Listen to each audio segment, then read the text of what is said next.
Sa 8 na kaadlaw ang bata, gihimo ang seremonya sa pagtuli kaniya. Ginganlan siya Jesus, ang ngalan nga gisulti sa anghel kang Maria sa wala pa ipanamkon ang bata. Niining panahona, may tao nga nagpuyo sa Jerusalem nga ginganlag Simeon.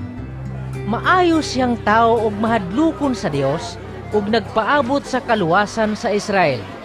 Nag-uban kaniya ang Espiritu Santo ug gipadayag kaniya sa Espiritu Santo nga dili siya mamatay hangtod nga makita niya ang Kristo nga gisaad sa Ginoo.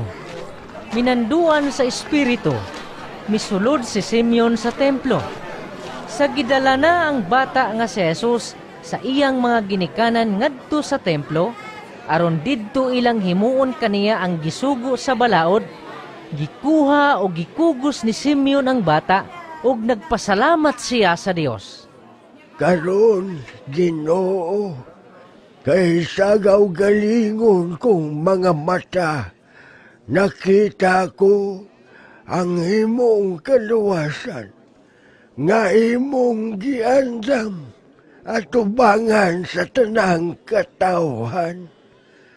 Usa ka kahayag nga magpadayag sa imong dalan ngadto sa mga dili Hudyo ug maghatag sa himaya ngadto sa imong katawhan ang Israel. Ang amahan ug ang inahan sa bata nahibulong sa pagkadungog nila sa gisulti ni Simeon bahin kaniya. Unya, gipanalanginan sila ni Simeon ug miingon kang Maria nga inahan sa bata.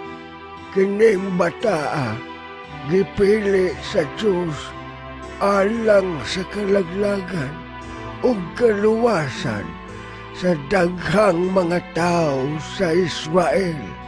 Mahimo siyang ilhanan gikan sa Dios nga supakon sa daghang mga tao ug tungod nini madayag ang ilang mga tinaguang hunahuna.